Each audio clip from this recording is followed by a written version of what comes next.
These are the warm-ups for April 22nd. It says use an area model to factor the quadratic expression. So when I'm done, I'm trying to find what two values multiply to give me the same value as that. So this is going to be the factored, this is the expanded. And I'm going to go ahead and break up my rectangle into 4 different pieces. And based off of this expanded form, I know that one of the areas needs to be x squared, and that will happen by taking x times x. So I have part of my dimensions. And then I also know that one of my areas is going to have to equal 15. And to get 15, I have different options. I have 1 times 15 or 3 times 5. So I'm going to go ahead and say it's probably 3 and 5. And I know that because these two have to add up to 8x's, and 3 plus 5 gives me 8. So, right, 3x, 5x.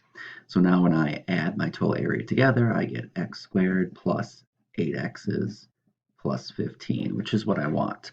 And the dimensions give me my factored form. So I have x plus 3 times x plus 5. And yes, it's okay if you had those flipped around as well. Problem 2 asked you to complete the pattern, or complete the table from the pattern. So this pattern is clearly not linear. In fact, if I were to look at how it changes from 3 to 8, it goes up 5, and from 8 to 15, it goes up by 7, and then it goes up by 9, and then by 11. Also, it's not inverse variation, so 8 times 1 is not the same as 2 times 15. You may think it might be exponential, but your multiplier ends up being different along the way. So for instance, 8 times what is 15? 1.875. But then 15 times what is 24? So if I take this times 15, do I get 24? And no, I don't. So it's not exponential either. And this actually is quadratic, but I'm showing you the pattern. Plus 5, plus 7, plus 9, plus 11. You probably figure out the next one's going to go up by 13. And it does. So you get 48. Next one will go up by 15. Next one will go up by 17. What makes this quadratic is that not the first difference, because see how these are all different, but the second difference. So from 5 to 7, smiley face there, we get 2 more, 2 more, 2 more, and that's going to be true all the way across. So a quadratic equation, I should back up, a linear equation would always be adding the same amount. A quadratic equation, the second difference is always the same, and that makes it a lot easier then to fill in the rest of the table. And the third problem, we have a $10,000 investment again, but today it's going to lose 5% of its value each week. So I have my form of an exponential equation. Whether it's exponential growth or decay, it still starts like this.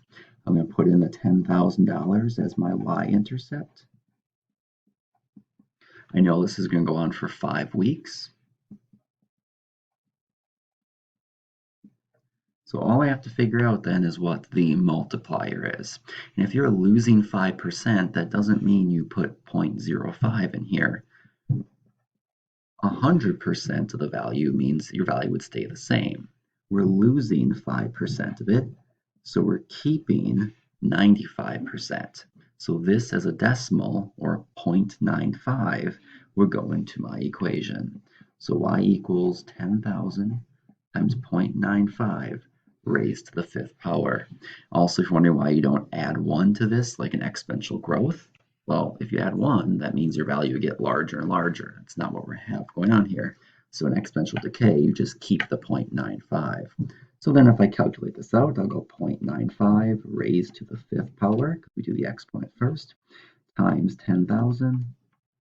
And its value is right around there, about $7,737 in some sense left.